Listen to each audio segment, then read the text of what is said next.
me a little French drain right here at the front.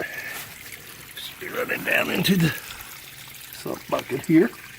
And it is. And the pump's gonna kick on. And there's the flow. So it's draining right down in there. We'll watch the pump kick on one more time.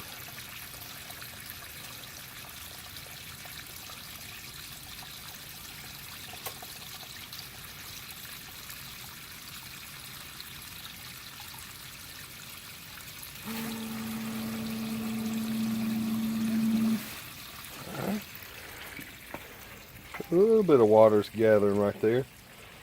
And I'd say once I cut it off, you can see it's flowing out here nicely.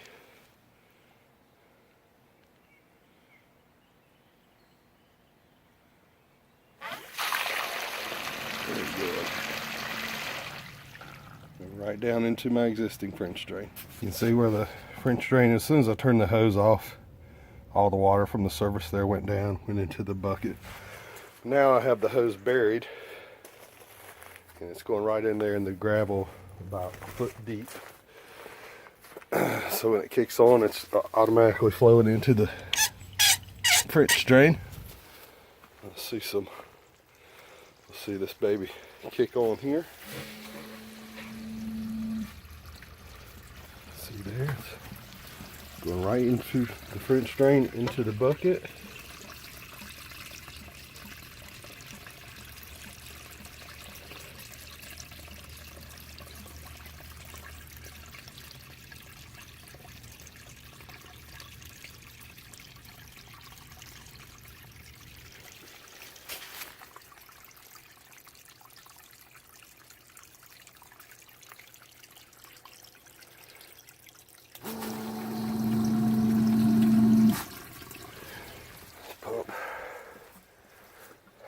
Basically, the hose is running over there, then out here where the air conditioner and heat pump goes in, that hose is buried right on the side here and right into the, you can hear it, it's in this gravel.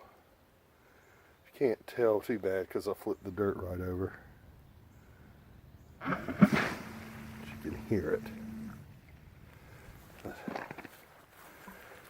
Pretty good. I also installed a little check valve at the pump just in case.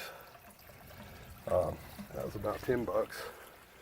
Anyway, I installed the GCFI, I believe that's what they're called, the type of outlets with, they kick off, so it should be pretty much up to code as far as electricity. We'll cut the water off, and you can see the French drain is wet right there, but it's just draining on down on its own. I've got a hole cut in the side of the bucket there, and then I buried the gravel in a little trench I made there. And see, it's still flowing into the bucket till that drain, till that little ditch will be empty.